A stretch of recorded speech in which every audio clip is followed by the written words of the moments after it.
Baik, saya cek dulu Bang Idil, apakah sudah masuk di ruang Zoom narasumber kita? Hadir, hadir. Oh, siap. Belum ada gambarnya. Wah, siap. Bapak dan Ibu, kita akan mulai kegiatan ngaji jurnal kita pada sore hari ini di bulan Ramadan. Kebetulan narasumber kita yang luar biasa sudah hadir di tengah-tengah kita di ruang Zoom yang akan menyampaikan materi pada hari ini tentang bagaimana strategi menembus jurnal Sinta 2. Baik, Bapak dan Ibu, kita mulai. Bismillahirrahmanirrahim. Assalamualaikum warahmatullahi wabarakatuh. Waalaikumsalam Waalaikumsalam warahmatullahi wabarakatuh. Waalaikumsalam warahmatullahi Alhamdulillahirrabbilalamin. Assalatu wassalamu ala asyrafil anbiya'i wal mursalin. Sayyidina wa maulana Muhammadin wa ala alihi wa ashabihi ajma'in amma ba'du. Puji dan syukur kita panjatkan kehadirat Allah Subhanahu wa taala. Pada sore hari ini kita masih diberikan kesehatan untuk melaksanakan ngaji jurnal Thalabul Ilmi bersama narasumber hebat yang sudah hadir di tengah-tengah kita. Ini adalah kegiatan yang rutin dilaksanakan oleh Dua Akademika yang bermarkas di Manglayang Regency, Jogja 9 nomor 9. Hari ini ya narasumber kita adalah Bapak Dr. Idil Akbar, SIP MIP, editor jurnal Sinta 2, jurnalnya Kosmogop ya. Beliau adalah dosen juga di Universitas Pajajaran. Nah, mumpung hari ini adalah di bulan suci Ramadan, ya mudah-mudahan acara kita pada hari ini diberkahi oleh Allah Subhanahu wa taala dan menjadi berkah dan jalan juga bagi Bapak dan Ibu yang saat ini sedang mungkin ingin menempuh terbit di jurnal Sinta 2. Insya Allah nanti dengan pemaparan dari pakar kita pada sore hari ini bisa memberikan pencerahan kepada Bapak dan Ibu, bisa mempermudah niat Bapak dan Ibu, ya kegiatan Bapak dan Ibu juga untuk bisa terbit di jurnal Sinta 2. Nah, tanpa berlama-lama lagi, Bapak dan Ibu sekalian, narasumber kita sudah hadir.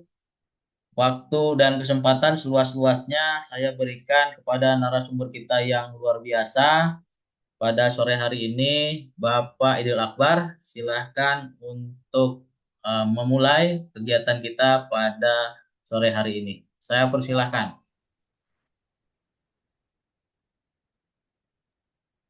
Baik, terima kasih Bang Irwandi. Juga udah Hafid Leo di sini dan Bapak Ibu Siap, siap, semuanya, siap, siap. teman-teman lain yang saya hormati. Assalamualaikum warahmatullahi wabarakatuh. Waalaikumsalam warahmatullahi wabarakatuh. Dan kita dalam keadaan sehat walafiat ya. Nah ini saya itu sebetulnya memang selalu ditodong ya sama Pak Irwandi ini, teman-teman. Ini harusnya puasa ngabuburit nih malah puasanya.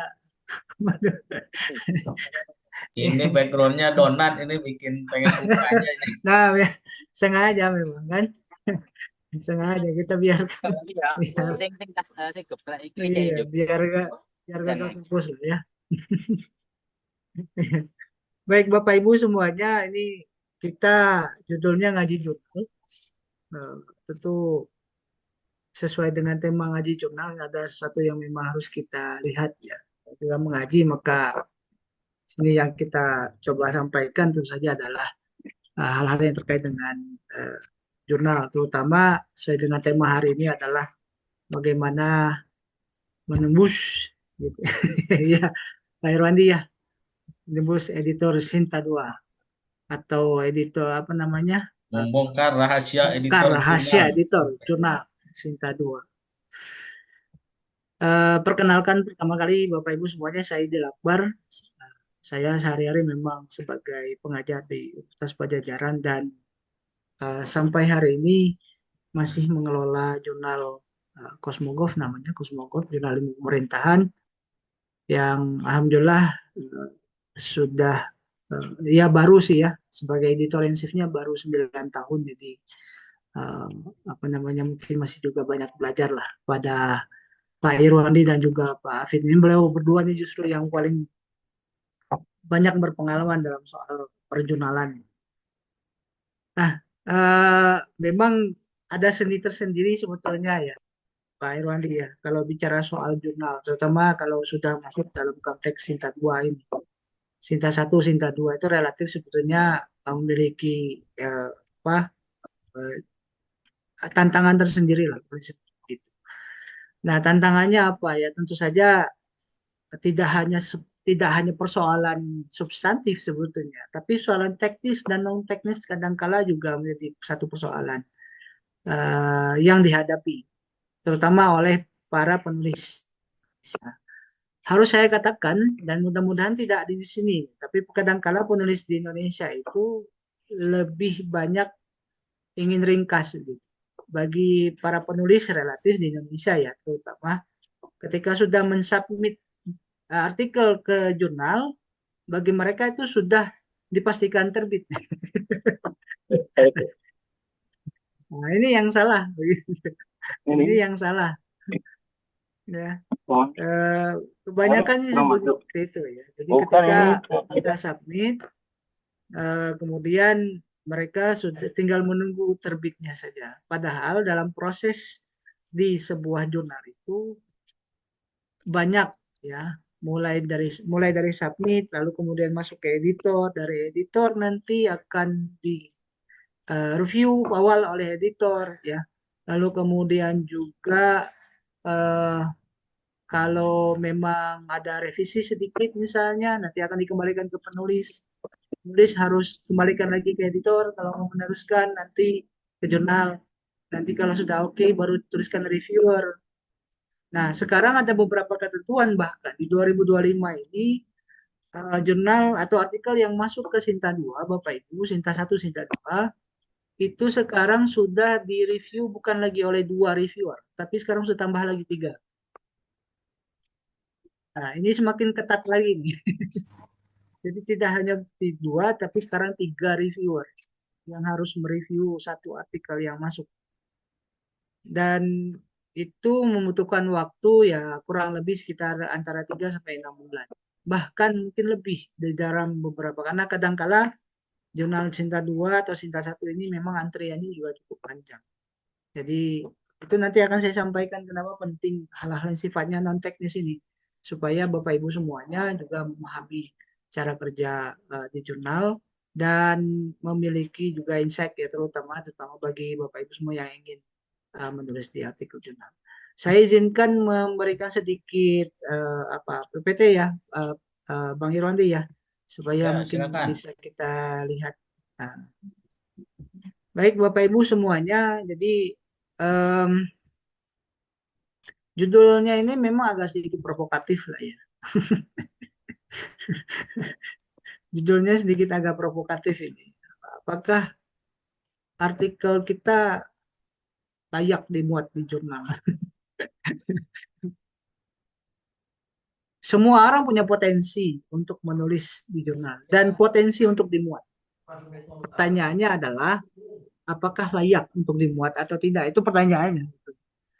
Nah, kalau bicara soal Sinta 1 atau Sinta 2, ya tentu saja ini yang akan dipertimbangkan luar biasa oleh para editor terutama untuk menilai apakah sebuah artikel itu memang layak dimuat atau tidak, Bapak Ibu ya. Nah, untuk bisa dinilai layak, tentu ada proses, tentu ada banyak hal lah ya yang harus dipenuhi sebelum itu kemudian dimuat atau dipublikasikan. Nah, yang pertama yang ingin saya katakan Bapak Ibu semuanya, saya langsung ini aja. Nah, ini permulaannya dulu nih. Saya harus sampaikan permulaan dulu. Pertama, Bapak Ibu harus menunjukkan first impression-nya dulu. Ini mungkin sepele ya.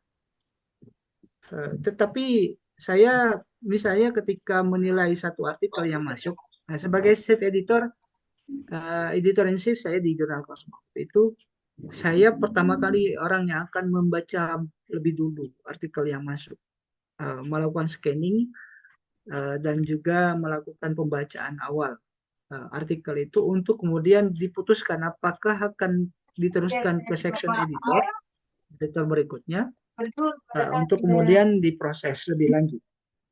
Nah, saya yang akan menilai artikel tersebut, maka yang saya lihat adalah apakah artikel ini bisa bikin repot saya atau editor lain dan reviewer nantinya. Maksudnya adalah kadangkala dan tidak sedikit yang artikel yang saya temukan yang dikirimkan ke jurnal itu, Bapak Ibu informasi juga, saya tidak hanya sekedar editor di Cosmocor saja, tetapi juga di beberapa editor lain, di jurnal-jurnal lain ya. Ada beberapa yang saya juga jadi editor. Itu ketika sudah masuk, sudah dibikin mau repot ini sama artikel itu saya. Kadang yang hal-hal yang sepele, misal template-nya udah nggak sesuai atau bahkan tidak mengikuti template. Hal semacam ini kan sebetulnya satu yang sayang ya. Mungkin bagi penulis atau mungkin juga bagi editor nanti setelah baca, wah bagus nih temanya. Tetapi hal yang sifatnya non teknis seperti itu, bukan non teknis tapi bahkan memang mungkin sesuatu yang perlu dilihat sebagai first impression-nya sudah tidak terpenuhi, ini akan menurunkan minat editor untuk membaca lebih jauh. Nah, Bapak Ibu semuanya mohon diperhatikan betul, jangan bikin repot editor dan reviewer, karena kalau sudah bikin repot di awal artikelnya, ada kemungkinan untuk ditolak lebih cepat, begitu ya. Bapak Ibu. Yang kedua, ikuti author guideline dan template-nya. Semua jurnal saat ini sudah harus atau sudah wajib menuliskan author guideline-nya dan template-nya. Dengan template itu untuk memudahkan penulis menyesuaikan jurnal artikel yang mereka tulis itu dengan jurnal yang akan dituju, begitu. Nah, di author guideline itu sudah lengkap apa saja yang harus ditulis, apa saja yang harus disampaikan, ya. Dan di template itu juga sudah biasanya sudah sesuai dengan yang memang ditentukan oleh jurnal. Maka ikuti itu, Bapak Ibu. Jangan kemudian kita seperti nanti ajalah kalau sudah dikirim, kalau memang editornya oke, baru nanti saya sesuaikan. Enggak begitu. Cara mainnya enggak begitu. Dari awal kita sudah harus siapkan itu. Jangan menunggu nanti kalau editor ada keputusan. Karena ketika editor memutuskan, dia tidak lagi bicara tentang ini bagus atau tidak. Tetapi kalau sudah tidak sesuai, maka dia langsung tolak saja. Begitu. Nah, detailing, fokus, and scope-nya juga yang sudah ditentukan jurnal. Nah, ini juga yang sangat dan banyak saya temukan di beberapa jurnal-jurnal yang saya editori, ya, dan termasuk yang saya review. Kadangkala yang dikirim itu tidak sesuai dengan fokus and scope. Harusnya misalnya bicara tentang kebijakan publik, ya misalnya. Memang luas, tetapi biasanya akan ada penjabaran lebih detailing, misalnya kebijakan publik dalam hal apa dan segala macam. Misalnya juga tentang politik dan segala macam. Kalau misalnya masuk tiba-tiba ada yang masuk bicara soal hukum kebanyakan, maka tentu ada mungkin bagi penulis itu dianggap sebagai topik bahasan mengenai soal kebijakan, ya. Tetapi bisa jadi bagi editor punya pemahaman yang berbeda. Nah, problemnya adalah Bapak Ibu, ketika memang dirasakan editor tidak sesuai dengan fokus and scope dan dia tolak, nah Bapak Ibu kita sebagai penulis itu tidak bisa mengkomplain, ya. Kita misalnya langsung komplain, loh nggak, masa kenapa ditolak, ini kan sudah sesuai, rasanya kita sudah sesuai dengan fokus and scope. Jadi sebagai penulis kita memang tidak bisa kemudian melakukan itu karena sekali lagi penilaiannya itu ada di editor yang kemudian dinilai lebih paham mengenai fokus and scope jurnalnya. Ya, itu itu ya Bapak Ibu semuanya, ya. Jadi memang bagaimanapun ini hal-hal yang sepele, tapi justru inilah yang harus perlu dilihat.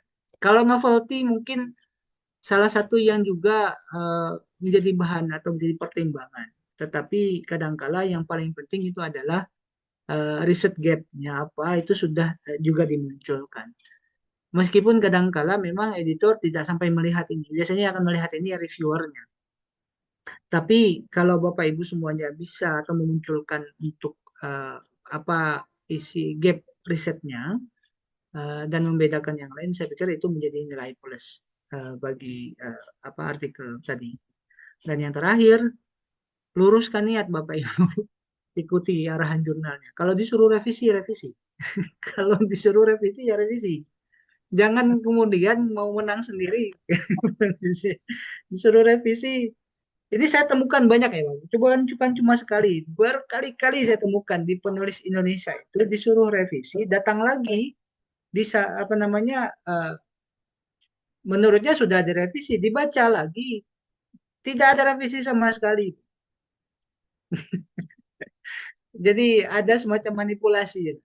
Kalaupun ada revisi, kadang-kala misalnya cuma eh, apa ya, eh, apa sih namanya itu, cuma eh, melakukan parafrase paragraf gitu. Tapi isinya sama.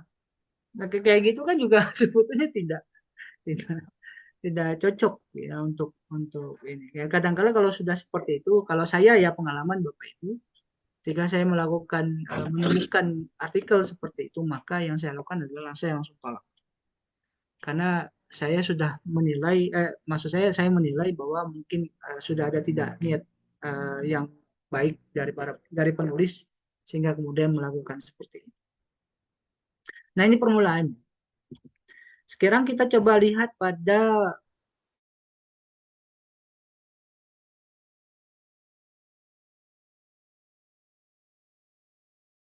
katakan di awal, editor itu, sama editor in chief itu akan baca dulu seluruh isi artikel. Dia akan melihat kemana arah artikel, fokus persoalannya seperti apa dan segala macam. Kalau sesuai sekali lagi dengan fokus and scope, lewat masalahnya terlihat atau tidak. Kalau tidak, maka biasanya akan ada permintaan untuk fokus pada persoalannya apa. Lalu kemudian juga, nah ini penting Bapak Ibu. Menulis artikel itu bukan seperti menulis skripsi, tesis, ataupun disertasi. Kita mungkin bisa bercerita dalam disertasi atau tesis misalnya. Tapi kalau artikel, jurnal, maka diminta untuk jangan bertele-tele, fokus saja langsung pada persoalannya apa. Kalau bertele-tele, tidak fokus pada masalah, tidak tahu apa yang harus, ya, tidak bisa digambarkan apa yang jadi persoalan, maka ini juga akan jadi pertimbangan bagi editor untuk menolak atau meneruskan. Kalau bertele-tele apalagi, mohon maaf, kadang-kala saya banyak juga menemukan seperti ini di jurnal, di beberapa artikel, sehingga kemudian jadi catatannya adalah ini risetnya tentang apa sih atau masalahnya apa sih? Karena saking bertele-telenya begitu ya. Dan Bapak Ibu juga harus pahami bahwa di pendahuluan itu sebetulnya tidak panjang. Paling banter sekitar 3 halaman maksimal. Kalau kurang lebih bagus. Karena kalau semakin banyak berarti sudah itu mulai tidak fokus dalam persoalan yang diangkat. Memuat permasalahan dan identifikasi masalah. Ini juga penting ya Bapak Ibu semuanya. Itulah kenapa kemudian jurnal itu banyak harusnya melalui proses riset. Baik itu riset lapangan secara langsung maupun melalui studi pustaka. Itu jadi masalah. Tetapi mampu untuk melihat permasalahan dan mengidentifikasi apa masalah di dalam riset tersebut. Itu yang harus kemudian. Kenapa ini yang kemudian harus saya katakan? Karena justru disinilah yang harus jadi pertimbangan utama penulis terutama. Dan menjadi pertimbangan editor di dalam menilai apakah artikel yang ditulis oleh penulis itu memang jelas permasalahannya. Ya. Yang keempat tadi seperti saya bilang novelty, walaupun sebetulnya juga tidak perlu harus hadir, paling tidak ada riset gap-nya apa minimal itu. Kalau novelty-nya kan agak mungkin susah ya, tetapi biasanya ketika lewat juga editor, reviewer akan selalu menanyakan ini riset gap-nya apa? Apa yang membedakan riset ini dengan riset yang lain? Itu paling tidak. Kemudian analisis teoretik juga harus dihadirkan Bapak Ibu. Analisis teoretik yang menjelaskan posisi artikel tersebut dan juga terhadap teori-teori yang digunakan. Biasanya ini juga akan dilihat diperhatikan oleh editor yang nantinya juga akan dilihat oleh reviewer. Pada dasarnya intinya sebetulnya editor itu ikut juga membantu artikel Bapak Ibu semuanya sebelum direview oleh reviewer. Jadi ketika editor meminta untuk direvisi pada satu persoalan atau beberapa persoalan, itu sebetulnya untuk memudahkan Bapak Ibu semuanya artikelnya itu agar nanti di reviewernya juga tidak terlalu banyak pertanyaan yang harus atau revisi yang harus dilakukan. Jadi seperti itu ya. Mohon Bapak Ibu semuanya bisa melihat ini semua. Yang terakhir juga sertakan data-data pengantar. Ingat, ini hasil riset, baik itu riset lapangan maupun riset di pustaka, maka data-data itu juga menjadi sangat penting untuk disampaikan atau digambarkan. Kalau kita hanya bersifat narasi atau narasi semata ya, narasi saja, tapi tidak ada data-data pengantar, data-data yang mendukung narasi tersebut, itu juga akan jadi pertimbangan oleh editor. Nah, ini sifatnya tentatif dalam soal teoritik Bapak Ibu. Ada beberapa jurnal yang memang menempatkan kerangka teoritik, tapi ada beberapa yang juga tidak. Nah, seperti itu Kosmograf sebenarnya tidak. Makanya saya sampaikan tentatif. Tetapi bukan berarti ini tidak penting. Kerangka teoretik atau pembahasan mengenai analisis teoretik itu ketika sudah disampaikan di pendahuluan, maka juga harus kemudian dijelaskan lebih jauh pemanfaatan teori tadi, penggunaan teori atau kemudian theoretic view-nya terhadap riset itu di pembahasan. Makanya kenapa kemudian teori itu jangan definisi-definisi Bapak Ibu, tapi harus lebih bersifat operasional. Saya paham ya. Jadi harus operasionalisasinya seperti apa. Kalau sekedar definisi-definisi ya tidak memberikan penjelasan apapun. Yang kedua juga teori yang tepat, yang relevan dengan persoalan. Jadi kalau bicara soal implementasi kebijakan misalnya, ya maka teori yang digunakan juga teori implementasi kebijakan. Atau teori soal strategi dan lain sebagainya. Ya, Bapak Ibu itu juga menjadi satu pertimbangan. Nah itu yang saya katakan tadi bahwa operasionalisasi teori. Apakah dia jadi alat uji ataukah menjadi pisau analisis. Jadi Yang akan menganalisis teori yang Bapak Ibu gunakan untuk kemudian dijadikan sebagai alat penting ya tadi ya yang disampaikan di dalam artikel.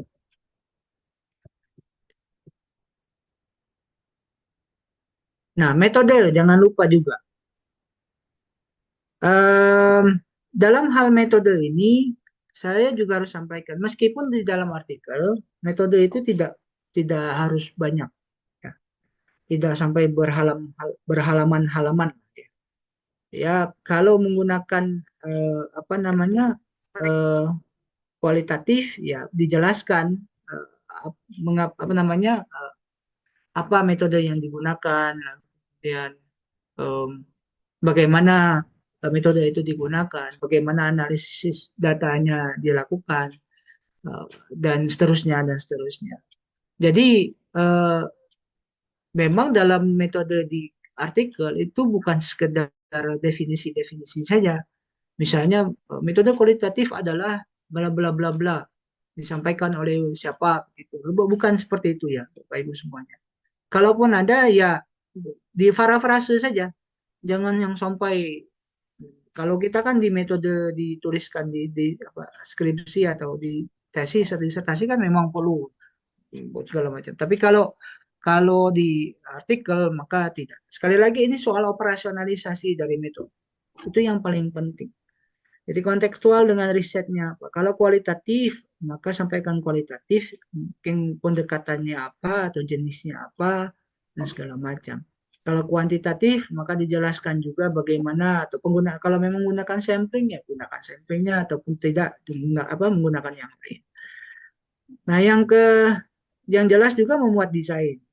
Kalau di dalam metode penelitian kan sudah jelas ya desainnya Bapak Ibu semuanya. Dan saya pikir Bapak Ibu semuanya sudah paham soal ini. Tetapi disingkat ya, tidak terlalu harus panjang-panjang sekali desain penelitian. Dan yang terakhir itu how it works-nya penting. Nah ini yang seringkali terlupakan justru oleh para penulis. How it works-nya ini, bagaimana metode itu mampu untuk menjadi alat bagi peneliti, bagi penulis untuk mencapai tujuan dari riset.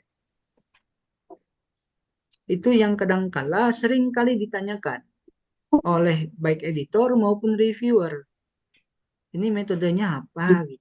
Atau jelas memang kualitatif, tapi gimana cara bekerjanya metode ini sehingga kemudian mencapai tujuan riset. Itu juga harus dilihat. Nah, ini yang tidak kalah pentingnya. Ini biar saya langsung aja semuanya, biar saling kelihatan ya. Nah, yang dilihat Bapak Ibu dalam finding and discussion di resultnya, di pembahasannya itu adalah apa yang ditemukan. Apa yang ditemukan? Artinya adalah temuannya apa? Kan bicara soal finding ya. Kalau bicara soal finding ya yang ditemukan apa? Kalau dalam studi literatur pun tetap ketika sudah ada jelas persoalannya, maka kita tentu akan selalu mencari jawabannya untuk menjawab persoalan tadi. Maka temuannya apa nih harus selalu apa sebaiknya itu sudah digambarkan di awal, digambarkan saat pembahasan dilakukan, begitu ya. Alah, saya kondong udah jumni memang terbuka. Umar Nasution, suaranya kuat. Aduh, bermestir. Nah, baik.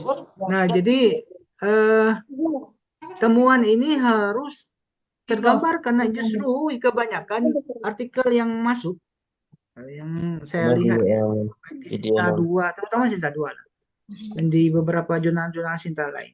Pak Umar dimatikan. Seringkali temuannya itu tidak tergambarkan atau tidak digambarkan oleh penulis bahkan. Eh, jadi apa ya?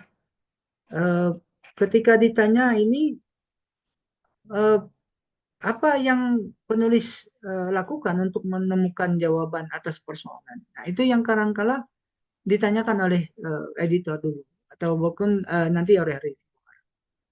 Jadi temuan itu Bapak Ibu penting sekali ya supaya nanti bisa dilihat oleh editor bahwa ini memang punya sisi yang apa menambah pengetahuan terutama bagi para pembacanya yang nanti akan membaca pada jurnal tersebut. Nah, kemudian juga soal analisa terhadap data ini. Nah, analisa terhadap data ini yang saya sampaikan tadi adalah ada keterlibatan teori di sana untuk memberikan uh, penjelasan lebih jauh arah kemana riset itu akan berlabuh istilahnya. Dengan teori tadi, maka riset itu akan lebih bisa menggigit ya. Karena ke dalam analisis itu tentu selain soal teoretik juga harus didukung dengan data. Nah, ini yang memang sekali lagi ini butuh butuh apa istilahnya itu ya, Bapak Ibu, butuh butuh pengalaman lah ya untuk menjelaskan apa untuk melakukan semua ini. Tetapi saya pikir bagi Bapak Ibu terutama para dosen misalnya atau para peneliti yang memang sudah terbiasa menulis pasti paham nih soal ini.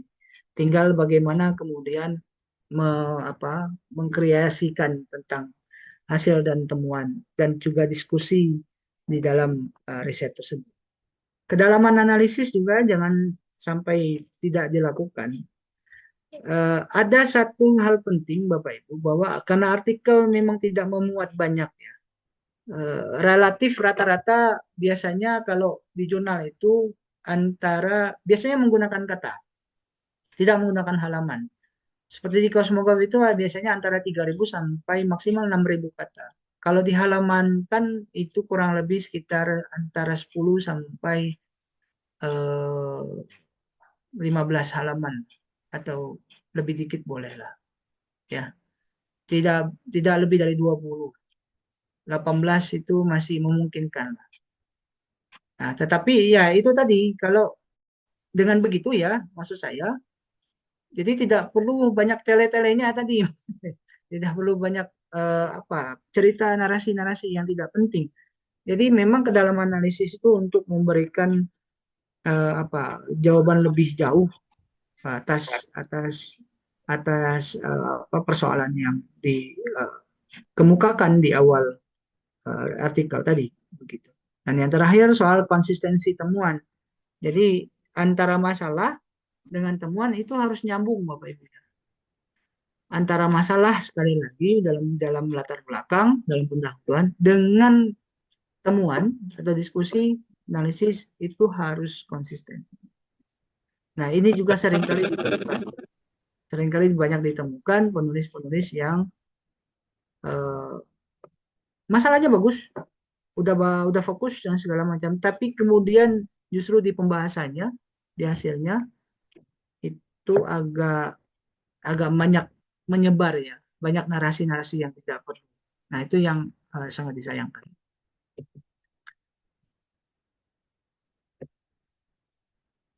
Nah, kesimpulan ini juga harus disampaikan implikasi teoritiknya apa kira-kira yang bisa diambil dari riset tersebut, lalu dikaitkan teori, dan kira-kira apa yang bisa memberikan insight terhadap teori yang digunakan tadi. Ini yang maksud dengan implikasi teoritik, Bapak Ibu. Ya, jadi bahasa ini kadang bahasanya memang agak sedikit teoritik, jadi sehingga kemudian mampu melihat dengan teori tadi, misalnya kita lihat dengan teori yang sudah dibahas, dengan riset yang kita lakukan, maka sebetulnya ini bisa memberikan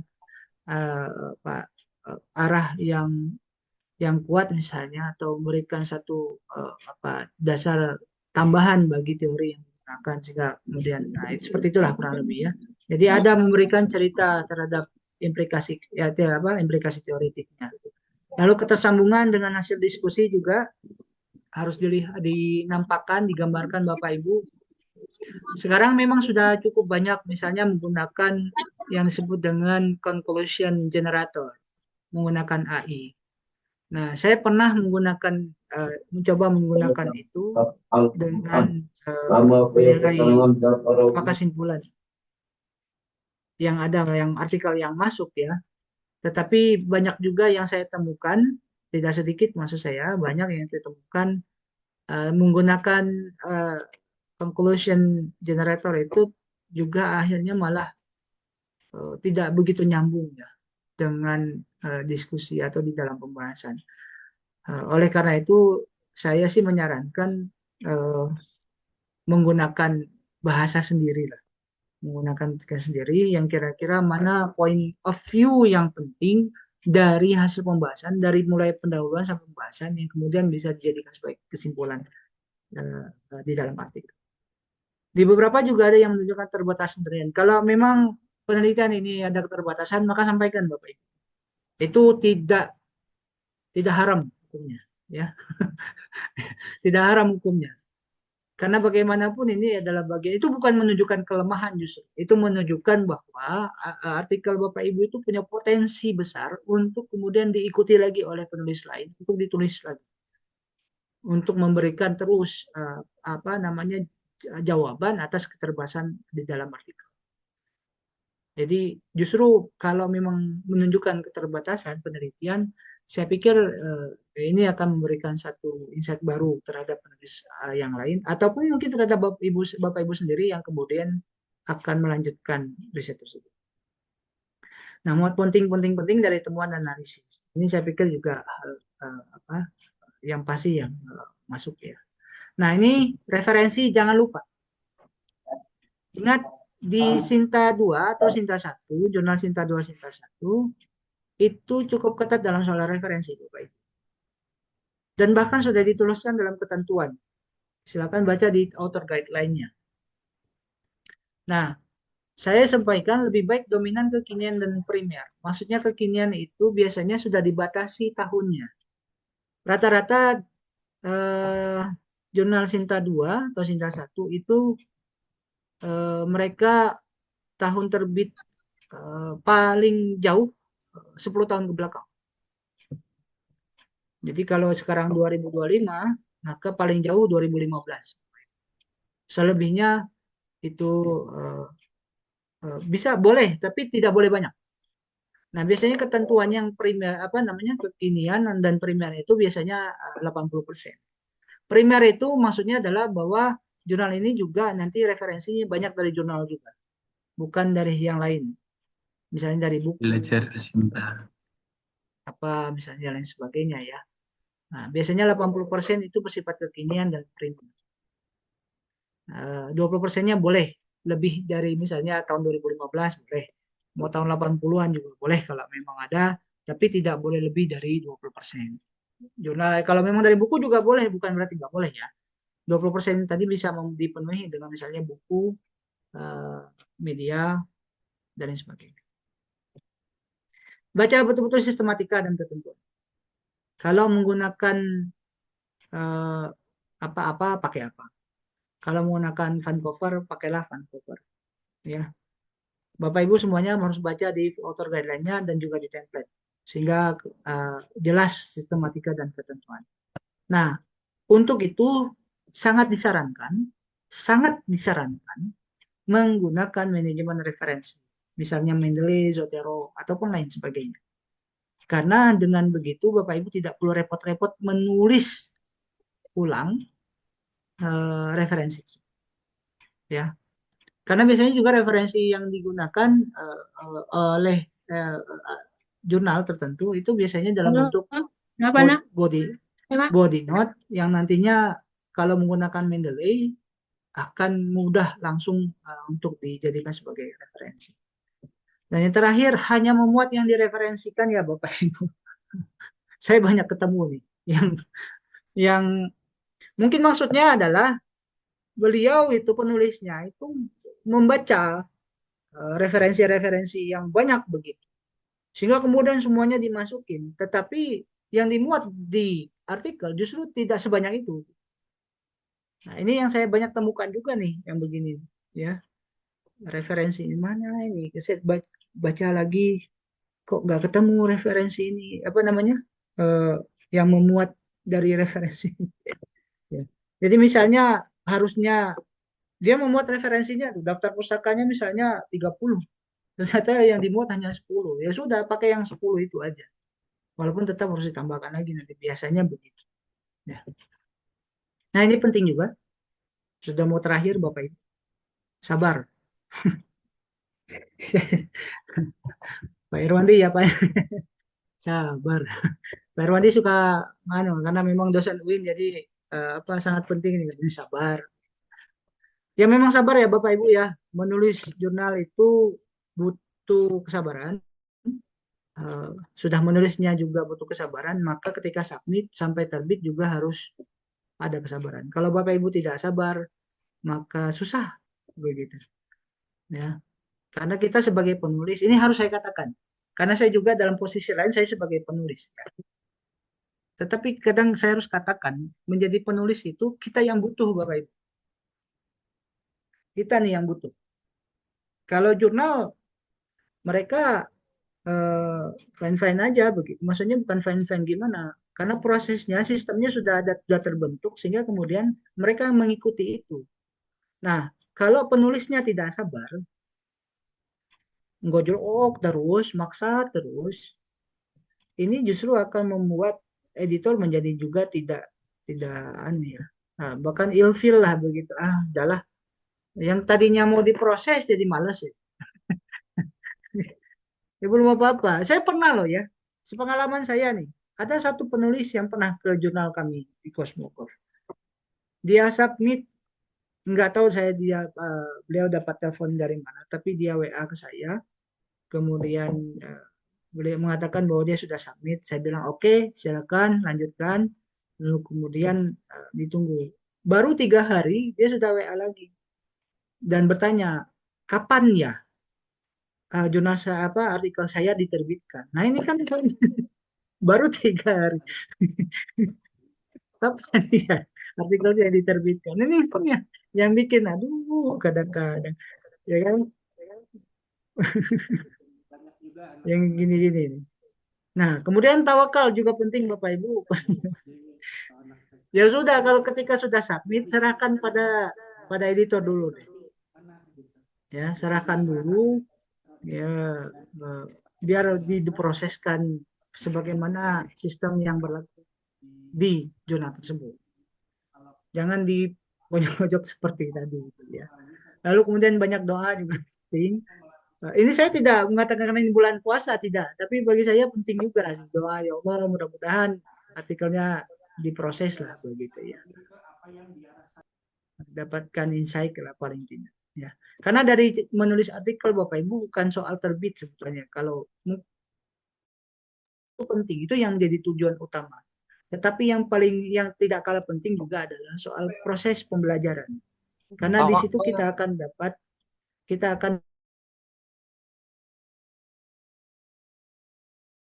kurang, di sini kurang, di sini kurang, di sini kurang. Itu kan reviewernya kan juga tidak main-main ya Bapak Ibu di jurnal. Memang sudah berpengalaman, sudah punya apa namanya track record lah, bukan cuma menulis di jurnal nasional, tapi juga internasional bereputasi dan seterusnya. Sehingga mereka tentu punya pengalaman tersendiri dalam menilai artikel kita, gitu. Jangan ketika sudah submit, maka karena sekarang kita butuh ya, kita yang butuh Bapak Ibu, penting juga untuk tidak tidak egois lah, tulis yang menurut dia sih udah betul itu. Ya, ini seharusnya ada kekurangan direvisi. Kemudian datang ditentukan lagi dengan catatan bahwa ini sudah sesuai dengan ini kan, bukan tidak seperti itulah. Ya, bagaimanapun perspektif itu akan juga menambah wawasan terhadap yang lain. Pengertian juga jangan lupa. Pengertian di sini ya pengertian lah ya, karena kita yang butuh ya sudah ya. Dan kalau memang perlu, nah sekali lagi kalau memang diperlukan, silakan konsultasikan pada ahli. Ya, nggak usah ragu, nggak usah takut, nggak usah malu. Kalau memang kita merasa bahwa artikel kita memang perlu untuk ditata lebih jauh dan segala macam, atau mungkin juga perlu konsultasi lain terkait soal lain-lainnya, silakan ya. Tapi itu juga diperlukan sekali lagi. Saya pikir demikian, Bang Irwandi, dari saya terima kasih. Mohon maaf kalau apa namanya terlalu panjang. Billahi taufiq wal hidayah. Assalamualaikum warahmatullahi wabarakatuh. Waalaikumsalam warahmatullahi Waalaikumsalam wabarakatuh. warahmatullahi wabarakatuh. Luar biasa apa yang disampaikan oleh Bang Idil tadi. Kalau saya bisa menangkap sebetulnya ada beberapa hal ya yang harus diperhatikan, terutama kita sebagai autor nih ya. Pertama, kesan pertama itu penting ya bagi seorang editor gitu ya Bang Idil ya. Jangan sampai ketika editornya lihat artikel ya, acak-acakan, fokus and scope. Nah, fokus dan scope-nya nggak nyambung, kemudian apa namanya tidak sesuai dengan template, tidak mengikuti aturan yang ditentukan oleh jurnal. Nah, maka di situ bisa jadi editornya tanpa membaca lebih lanjut, belum masuk pada substansinya sebetulnya. Bisa jadi artikel itu bagus, tapi karena kesan pertama yang ditimbulkan oleh kita sebagai penulis di artikel itu membuat ilfeel editor, ya, mood editornya sedang tidak bagus, ya di reject saja gitu ya.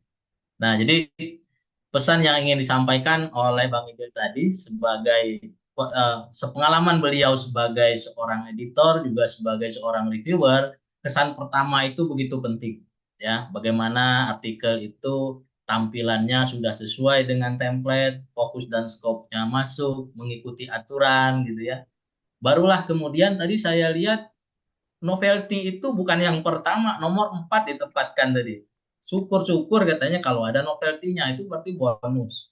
Tapi minimal di dalam latar belakang atau di dalam pendahuluan itu sudah nampak apa sih sebetulnya yang ditawarkan oleh artikel kita ini ya, gap-nya dibandingkan dengan artikel yang lain itu di mana gitu ya. Kemudian juga pijakan teorinya juga harus jelas. Nah, selama ini kebanyakan kita kalau menulis itu banyaknya definisi-definisi aja kan. Nah, kutipannya kutipan langsung lagi. Pas dicek sama editor, Turnitinnya merah semua. Turnitinnya tinggi. Kenapa? Ya karena terlalu banyak definisi-definisi menggunakan kutipan yang langsung. Kemudian tadi juga kata Bang Idil bahwa bagian metode itu harus dibuat rinci. Ya, harus jelas metode apa sih yang digunakan, kenapa menggunakan itu, dan seterusnya. Kemudian temuannya juga harus jelas. Jangan sampai nanti, kalau saya sering ibaratkan Bang Idil, ya kalau Lebaran itu pas kita lihat judulnya itu ternyata kongguan, pas dibuka ranginang dalamnya gitu. Nah itu bikin editor itu ini apa sih ini artikel gitu ya. Nah belum lagi kesimpulannya kemana gitu. Kemudian yang tidak kalah penting juga adalah soal referensi. Nah, tadi sudah disampaikan Bapak dan Ibu bahwa referensi primer dari artikel jurnal itu ya dari jurnal sendiri. 80% ya, Pengidil ya, haruslah dari jurnal-jurnal yang kalau bisa sih terbaru. Biasanya ada beberapa jurnal yang menentukan harus tahunnya dari sekian sampai sekian. Nggak boleh misalnya ya tahun yang terlalu tua. Buku boleh nggak? Ya boleh-boleh aja, tapi proporsinya 20% dan lain sebagainya. Jadi sebetulnya ada, ya selain itu sebetulnya, selain daripada konten artikel kita juga harus berkualitas, juga jangan lupa satu, kesabaran. Nah, banyak penulis 62 ini, nah penulis Indonesia kalau kata Bang Idil tadi, kalau kami biasa nyebutnya autor 62, Bang. Autor 62 ini kayak semalam saya dapat WA, Pak, ini ada ini dosen ya, dosen di salah satu perguruan tinggi swasta. Pak, ini ada mahasiswa saya syarat pengganti tesisnya harus Sinta 2. Ada nggak Pak yang cepat langsung keluar loa, nggak lama kemudian terbit tapi murah? Nah, itu ciri khas autor 62 gitu ya. Nah, kita tahu bahwa di dalam eh, proses dari artikel jurnal itu, sampai saya bilang, bos, saya bilang, kan loa itu baru diperoleh setelah artikel itu diproses dulu. Gimana mungkin Anda sudah nanyain loa ke saya, berapa hari ini bisa keluar, sementara Anda kirim artikel submit aja belum gitu. Nah itu, jadi kesabaran, kemudian pengertian juga penting. Jangan sampai sudah dijelaskan di awal, tadi Bang Indra sudah menyampaikan prosesnya 3 sampai 6 bulan. Tiba-tiba 3 hari kemudian udah ditanyain kapan terbit. Nah, masuk proses review aja belum. Gitu. Nah, itu mungkin yang bisa saya simpulkan dari pemaparan Bang Idil tadi. Kemudian ini Bang, kita masuk dalam sesi tanya jawab. Ini di room chat sudah ada beberapa penanya. Ini dari Pak Muhammad Wahyudi. Ini izin bertanya, saya sudah mensubmit artikel saya ke Sinta 2. Setelah hampir setengah bulan saya submit, statusnya arsip. Nah, arsip nih Bang. Apakah status artikel saya ini akan dibiarkan gitu aja atau gimana Bang? Nah, silakan. Silakan Bang. Pengalaman sebagai seorang editor nih gimana nih kalau udah arsip nih? Kalau arsip itu ditolak, udah dipastikan ditolak kalau arsip. Ya, udah pastikan ditolak dan tidak ada komplain ya, tidak bisa Tidak ada dikomplain untuk komplain dan mengembalikan tidak ya. bisa dikomplain. Iya, Oke, itu sudah yuk. pasti ditolak. Jadi kalau sudah arsip ya Pak Muhammad Wahyudi, artinya artikel Bapak sudah positif ditolak. Nah, apa langkah yang Bapak bisa tempuh lagi? Ya submit lagi di Sampai itu jurnal lang yang lain. coba di jurnal yang lain, Nah, bisa coba juga di jurnal yang sama, Bang Irwan, ya, bisa di jurnal yang sama. eh, tetapi mungkin kenapa diarsipkan itu atau ditolak itu bisa jadi ya fokus dan punya berbeda dan segala macam. Tapi kalau memang tidak ada laporan ke penulis melalui email karena ditolak, ya sebaiknya memang disubmitkan ke jurnal yang lain saja. Begitu. siap. Jadi Gitu, Bang. begitu Pak Muhammad Wahyudi. Kita lanjut ke penanya yang kedua nih Bang. Izin bertanya, saya sedang dalam proses review di Sinta 2. Nah, saat ini sedang dalam topik proofread dari lembaga tersumpah. Tersumpah nih. Apa dengan ini ada kemungkinan artikel saya terbit? Terima kasih. Nah, menjamin nggak Bang kira-kira? Bu Yasmin itu diawali dengan ini enggak? Ada acceptance enggak? Ada LOA enggak? Bu Yasmin, silakan. Apakah ada ada email yang menyatakan bahwa artikelnya itu di acceptance? Karena proofread itu biasanya itu sudah biasanya bisa dilakukan di awal, bisa dilakukan di akhir. Nah, kalau memang dilakukan di awal, proofreadnya, berarti mungkin bisa jadi reviewernya meminta supaya tata bahasanya diperbaiki terlebih dahulu. Nah, cuma sekali lagi kalau di awal, sekali lagi ya, kalau proofread sudah awal, reviewernya minta itu dilihat tata kelola bahasa dan segala macam, juga tidak menjamin sebetulnya itu juga akan diterima. Ya, kecuali kalau memang sudah ada tadi ya email penerimaan atau acceptance-nya dan diminta untuk approve, nah berarti itu biasanya approve yang disiapkan untuk diterbitkan. Gitu ya Bang Irwandi ya. Jadi eh, saya Ya, nggak tahu nih apakah sudah atau belum nih. Kalau memang belum berarti ini berarti prosesnya reviewernya yang justru yang minta biasanya. Gitu. ini ada lanjutannya Bang. Izin meralat. Hmm. Adakah kemungkinan artikel saya ditolak karena sudah mengeluarkan modal untuk proofread?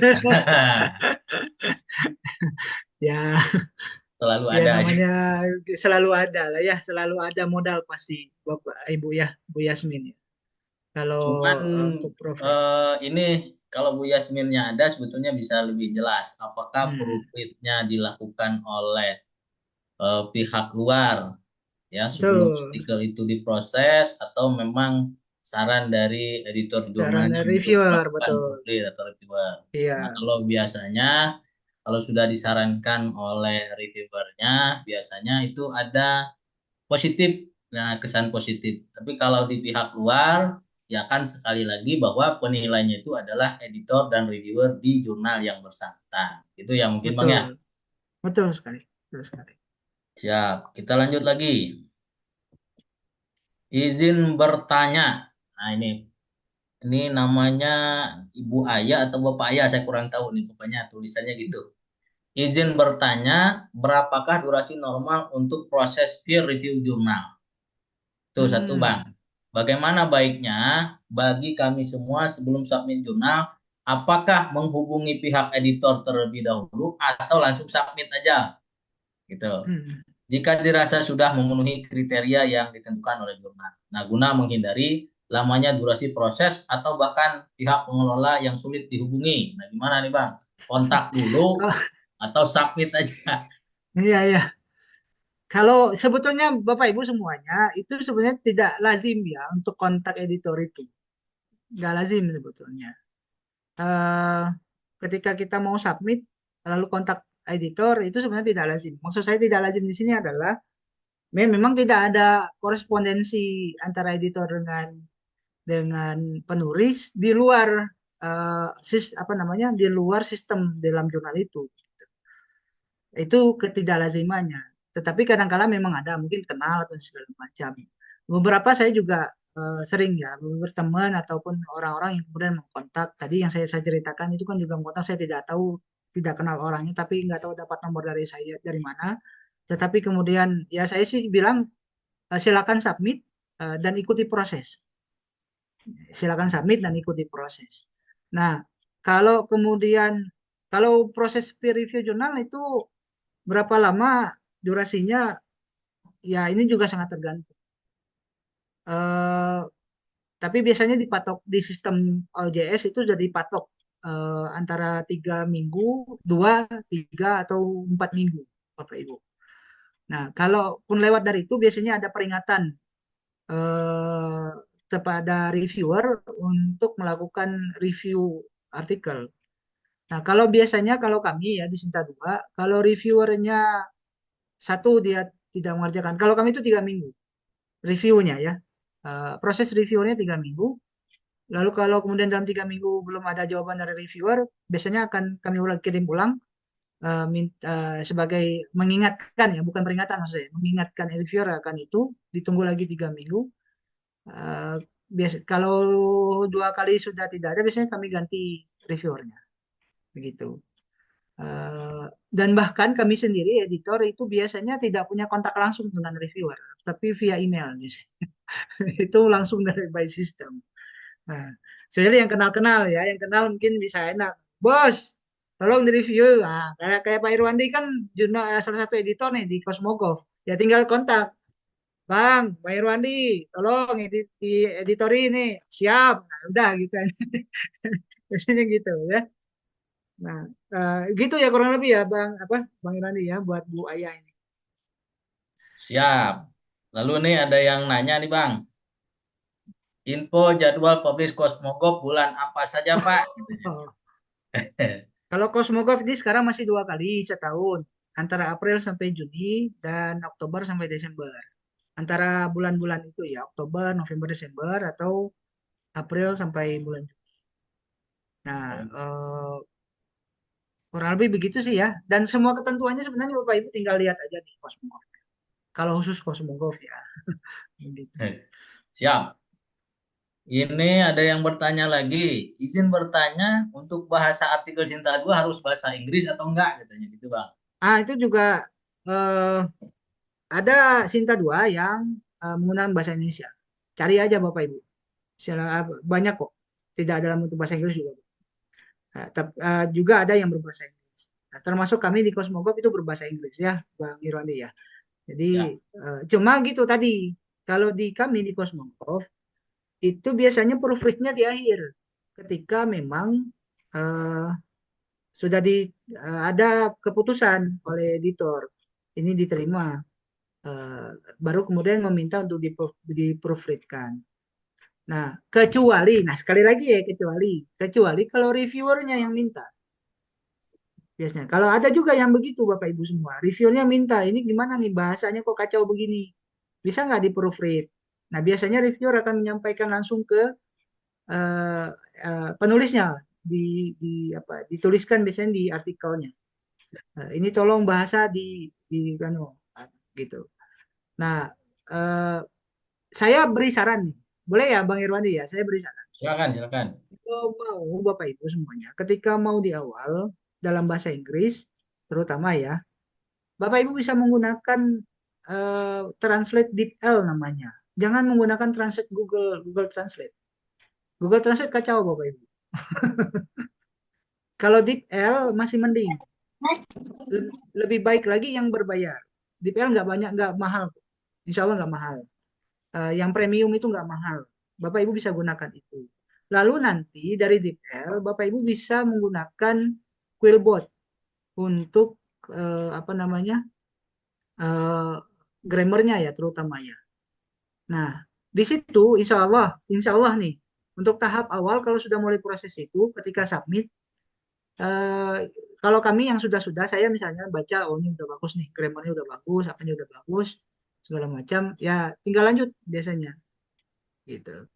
Nah, nanti kalau di akhir baru meminta lagi, tolong ini di proofread dong. Nah, proofreadnya bisa menggunakan Grammarly atau yang bisa juga menggunakan yang tadi yang berbayar. Itu lebih bagus lagi gitu. Ini sekedar tips saja ya, Bang Irwandi ya. Ya sekalian bagi-bagi lah apa jariah lah di bulan puasa ini. Siap. Ini ada lagi nih, Bang. Ini agak berkelas nih. Hmm. Apakah menentukan novelty penelitian ditulis secara singkat atau lebih baik disertai dengan data penelitian terdahulu? Nah, mana nih, Bang? Nah, lebih bagus begitu. Kan saya katakan tadi misalnya, kan agak susah memang menemukan novelty kebaruan ya. Apalagi yang sosial, yang Bang Irwandi ya. Ini Pak Dokter pasti paham. Susah banget kalau yang sosial itu menemukan novelty atau kebaruan. Ya minimal ada riset gap-nya. Riset gap itu berarti membedakan antara riset kita dengan riset lain. Ya kalau sifatnya perbedaan ya harus disertakan juga riset yang lain-lainnya. Nah, tetapi ingat Bapak Ibu, riset lainnya itu juga bisa diambil misalnya jurnal tertentu, artikel dalam jurnal tertentu, artikel-artikel yang lain yang yang relevan juga dengan tema yang diangkat bahasan kayak gitu. Sederhana itu kok, nggak akan biasanya Sinta 2 juga akan melihat itu gitu. Yang nggak terlalu ribet-ribet. Wah, ini mana temuannya apa namanya? Kebaruannya kok nggak kelihatan gitu, nggak juga sih. Nggak sampai segitunya. Nggak sampai segitunya, enggak lah. Ya, pakai ilmu sosial susah. Ya, gitu, Bang Irwandi. Siap. Nah, ini ada lagi nih. Mohon penjelasannya, Pak, terkait alur atau proses pendaftaran jurnal. Submit mungkin ya. Mulai dari mana saja agar kita tidak kena penipuan. Ya, ini mah langsung aja lah submit ke jurnalnya langsung ya. Oke. Nah, ini mungkin nih, ada lagi nih, Bang. Gini, gimana katanya cari referensi di jurnal internasional untuk menambah sumber. Oke, Gimana nih tipsnya, Bang? mantap ini bagus ini. Bapak Ibu sudah ketahui adanya publish or perish tidak? Coba cek Publish or Perish. Itu aplikasi yang bisa di-download, dia download di apa? Diinstal lah maksud saya di laptop Bapak Ibu semuanya. Tinggal cari di situ topiknya apa, temanya apa. Saya sarankan kalau meskipun jurnal nasional ya, apalagi yang terakreditasi Sinta 1 Sinta 2, kalau bisa menggunakan jurnal-jurnal dari yang apa namanya? Yang memang apa namanya? Bertaraf nasional ataupun internasional juga. Maka kata kuncinya kalau bisa dalam bahasa Inggris gitu. Bahasa Indonesia juga boleh kok, nggak masalah. Paling tidak itu. Nah, Publish or Perish itu salah satu aplikasi yang banyak digunakan ya untuk mencari referensi-referensi internasional. Yang lain Bapak Ibu bisa search di Google ya, tinggal kumpulkan satu-satu atau bisa melalui scopus.com, silakan, atau ke DOAJ juga boleh, doj.org, nanti cari aja artikel-artikel di sana. Ya, juga bisa melalui Sinta. Ya, Sinta Kemdikbud juga ada. Jadi banyak lah kalau cuma cari referensi mah, insya Allah nggak akan kekurangan lah ya, nggak akan kekurangan. Begitu. Tapi melalui Publish or Perish itu satu menurut saya yang paling paling ringkas itu Publish or Perish itu semua bisa muncul di sana. Baik yang Scopus maupun Langsung yang non dapat ya Scopus. database-nya Bang ya. Semua. Database-nya semuanya dapat. Dan bisa langsung klik ke jurnalnya langsung. Gitu, Bang Iran. Oke, luar biasa. Ini ada lagi nih Bang, 3 lagi nih. Mohon izin bertanya, gimana nih? Nah, nih selaku editor ya. Gimana kalau artikelnya full AI gitu. Nah, bisa nggak pihak jurnal mendeteksinya itu tuh dari AI? Wah, sangat bisa. Nah, Sangat bisa ya, Bu Safika ya. Sangat bisa. Sangat bisa. Bahasa AI itu tetap bagaimanapun bahasa robot, bukan bahasa manusia. Bahasa robot itu mudah dikenali dari baca saja. Lalu kami biasanya ada 2 kali Turnitin, di awal sama di akhir. Nah, di awal itu akan ketahuan. Meskipun sudah diparafrasekan, di Turnitin itu sekarang sudah ada yang namanya AI, apa sih istilahnya itu Bang Irwandi ya? AI, checker AI. Dan kalau full AI biasanya di situ tertulis 100%. Nah, kalau 100%, ya ada 2 kemungkinan. Kami minta perbaiki oleh penulis, atau saya tolak, biasanya kami tolak.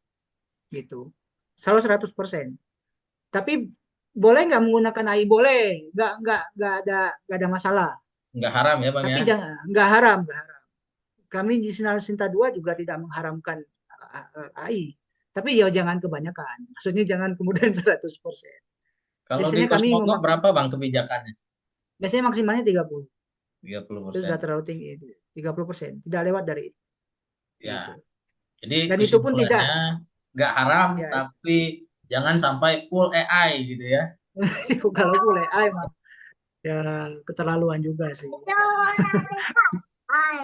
Ya, jadi gitu ya. Eh, jadi sebetulnya tidak haram, tapi ya jangan full AI juga. Jadi sebetulnya kalau Turnitinnya itu Turnitin yang premium, ya tentu itu hasilnya akan kedeteksi AI, gitu ya. Ya, Ya kecuali Turnitin-Turnitin yang biasa, itu belum belum sampai ke betul. sana. Tapi bagi pengelola jurnal biasanya kampus, apalagi Unpad, ya tentu menyediakan Turnitin yang premium untuk pengelolanya. Termasuk juga di UIN Bandung juga begitu sih.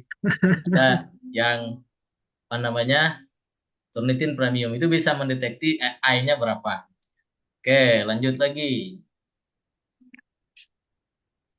Nah, izin bertanya, Pak. Artikel saya sudah publish di Sinta 2 dari Desember 2024, tapi belum Ya. terbaca di Google Scholar sampai sekarang. Itu kenapa Hmm. ya, Pak?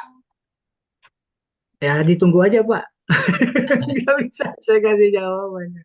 Karena Google Scholar ya itu memang jadi anu ya.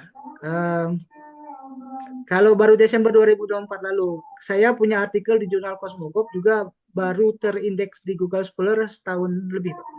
Ada. Gitu. Atau ada Oke, cara kedua, Bapak Ibu bisa manual. mending dimanualkan saja. Maksudnya manual di sini kan ada dua, satu yang sendiri, yang otomatis, ada yang manual. Nah, kalau Bapak Ibu memang ada, ya coba diindekskan secara manual. Atau kontak editornya, shiftnya, minta dia untuk memanualkan, bisa mau input manual di apa namanya, sorry, di Google Scholar jurnal tersebut, bisa juga. Dan itu nggak masalah, itu biasa kok, yang begitu itu. Ya, siap. Jadi kalau misalnya belum masuk-masuk, jadi Bapak dan Ibu saya tambahkan, jadi tidak langsung otomatis ketika artikel itu terbit lalu langsung muncul di Google Scholar, enggak begitu cara Ya, kerjanya. enggak. Jadi Google juga butuh waktu untuk membaca itu beberapa lama, tidak pasti ya. Ada yang cepat, hitungannya minggu saja udah masuk otomatis. Kalau Ya, terbit lalu pengen langsung ada di Google Scholar, tadi kata Bang Ide langsung aja masukkan manual, tapi login dulu via email yang digunakan betul. oleh untuk membuat Google Scholar, lalu kemudian add manually, masukkan di situ di input. Nah, Ya, tapi ada juga memang beberapa jurnal yang sudah berbulan-bulan, bertahun-tahun nggak masuk. Itu ya ada kayak biasanya gitu. memang ada kesalahan Hmm. setting di webnya, biasanya ada seperti itu. Tapi kalau sekali lagi itu tidak secara otomatis, gitu ya. Kemarin Hmm. ada teman terbit ke Scopus langsung ditanyain mana ID Scopusnya. Baru juga hitungan menit terbit, dikiranya semuanya otomatis, Nah, termasuk juga Google Scholar ya. Oke, nah, bentar Bang Irwandi, bentar. ya. Ini sebagai informasi tambahan Bapak Ibu. Kalau Bapak Ibu kan biasanya untuk yang naik pangkat nih, biasanya butuh akan ada salah satu poinnya adalah terindeks begitu. Nah, kalau untuk naik pangkat itu sebenarnya bukan lagi pakai Google Scholar, tapi pakai Garuda. Jadi terindeksnya itu di Garuda, Bapak Ibu. Nah, terindeks di Garuda itu memang nggak bisa seperti kita di Google Scholar yang manual. Itu memang harus eh, apa namanya dilakukan oleh petugasnya lah di Kemdikbud ya. Itu nanti yang akan melakukan itu. Nah, berapa lama? Wallahu alam bisawab, saya juga tidak bisa menentukan berapa lama. Itu kemarin sempat terjadi di kami di artikel di Cosmogop, nanya ke saya, jadi kok belum terindeks di Garuda gimana nih? Padahal mau naik pangkat. Nah, saya juga nggak bisa karena bagaimanapun kalau yang Garuda itu kan sistemnya oleh Kemdikbud ya, bukan oleh kita. Nah, tapi bisa disampaikan gitu. Itu Bang.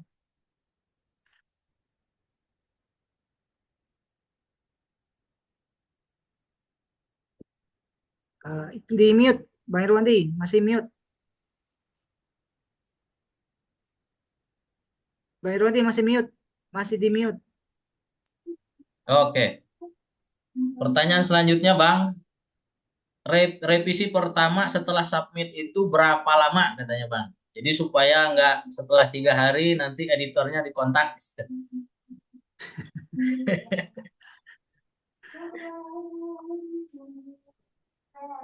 Gini Bapak Ibu ya, eh,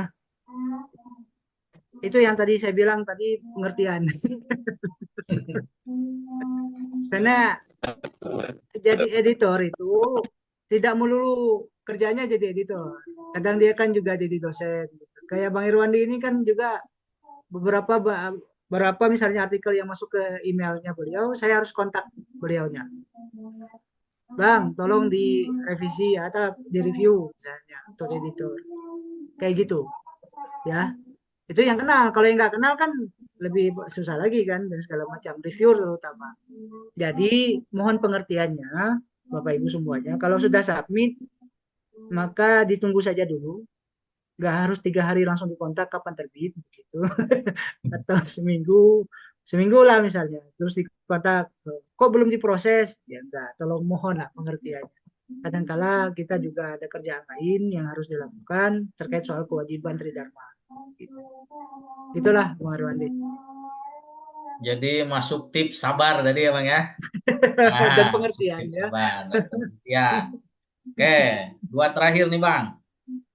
Ya, Dua terakhir ya. Izin bertanya, boleh nggak jurnal Sinta 2 itu apakah harus field research atau bisa library research? Katanya Bang. Oh, boleh dua-duanya. Santai Boleh, aja, aman. Boleh, boleh. Boleh boleh, boleh. dua-duanya. Jadi boleh ya. Iya. Nah, terus ini pertanyaan terakhir nih Bang. Mohon penjelasan Pak. Nah, poin kritis yang membuat artikel ditolak Sinta 2. Dari pengalaman Bapak Idil Akbar, poin yang penting untuk membuat editor dan reviewer senang sehingga menerima artikel itu apa sih sebetulnya? Nah, Yang tidak merepotkan tadi. Yang tidak bikin repot, Pak. Ya, yang tidak bikin repot itu adalah pertama eh, sesuai skop, fokus and scope. Yang kedua, tidak bertele-tele ceritanya dalam artikel. Ketiga, sesimpel mungkin, sederhana mungkin. Ya, maksud saya kalau simpel sederhana itu ya berarti fokus saja langsung. Ada masalahnya apa segala macam. Kedalaman dari analisis itu juga salah satu yang juga penting. Nah, eh, kalau di beberapa kadang juga sangat melihat pada tata bahasa, ya Bapak Ibu. Kami punya reviewer dari luar negeri, itu dia sangat detail soal tata bahasa, gitu. Ini sampai dia mengatakan bahwa ini saya tidak paham maksudnya apa ini, ya reviewer. Ini maksudnya apa? Itu kadang-kala begitu ya, Bapak Ibu. Jadi yang dari pengalaman saya mengenai soal itu kurang lebih seperti itu. Memang kok simpel ya? Ya justru karena simpel itulah yang justru yang banyak ditolak. Orang lupa kadang-kala menyiapkan sesuatu eh, yang tadi yang disebutkan oleh Bang Irwati adalah first impressionnya ya. Gitu Bang. ya, terima kasih Bang, sharing yang luar biasa pada sore hari ini. Waktu jualah yang membatasi kita. Sekali lagi kami dari tim Go Akademika mengucapkan terima kasih kepada narasumber yang luar biasa pada sore hari ini. Sekali lagi Bapak dan Ibu, kami tidak henti-hentinya mengingatkan Bapak dan Ibu untuk hati-hati jangan sampai tertipu oleh ya akun baik di Facebook, di IG maupun di WA yang mengatasnamakan Go Akademika.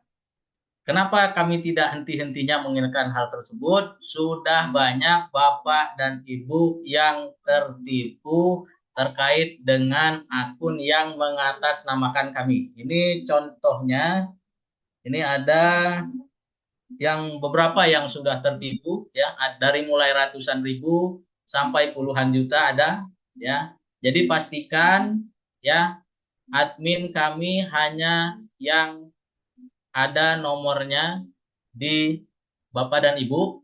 Biasanya banyak juga di grup-grup kami itu yang menyusup Bapak dan Ibu, kemudian menjapri Bapak dan Ibu. Ya, jadi pastikan selalu konfirmasi, ya, jangan mudah tertipu.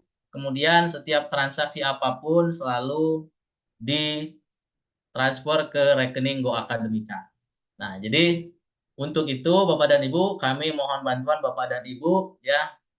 Kami beberapa kali bahkan sering terkena serangan cyber, ada WA kami dikeblokir lah segala macam. Untuk itu kami mohon Bapak dan Ibu untuk mengklik bintang 5 ya, untuk memberikan bintang 5 kepada Go Akademika untuk supaya rating Go Akademika itu terus di atas.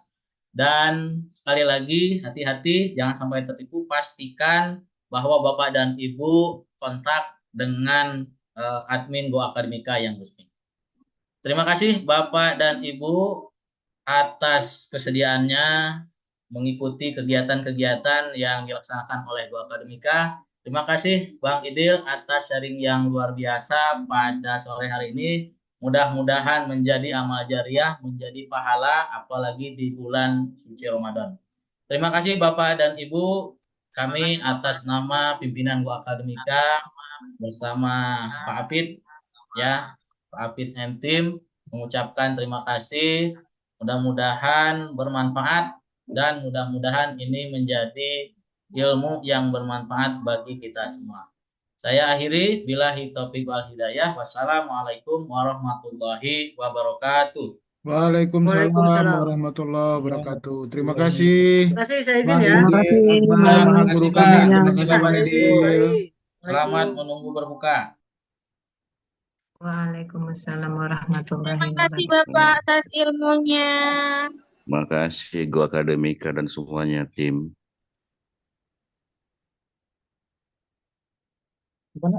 Bentar. Yang punya anak usia 3 sampai 11 tahun dan mulai khawatir dengan tontonan mereka sehari-hari, kalian wajib punya tablet ini. Ini adalah tablet anak Islami dengan nama QTab. Di dalam tablet ini setidaknya ada 10 aplikasi yang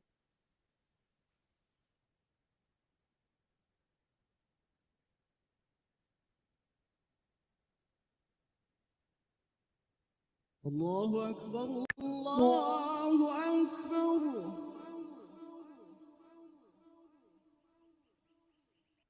Allahu Akbar.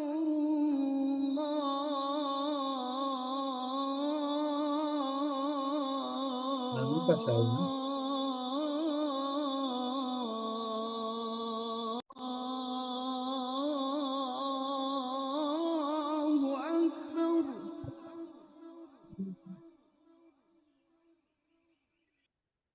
أشهد أن لا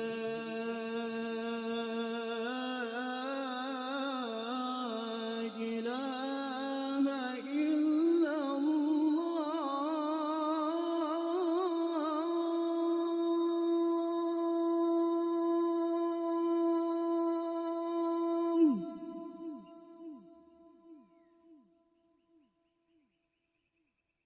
أشهد أن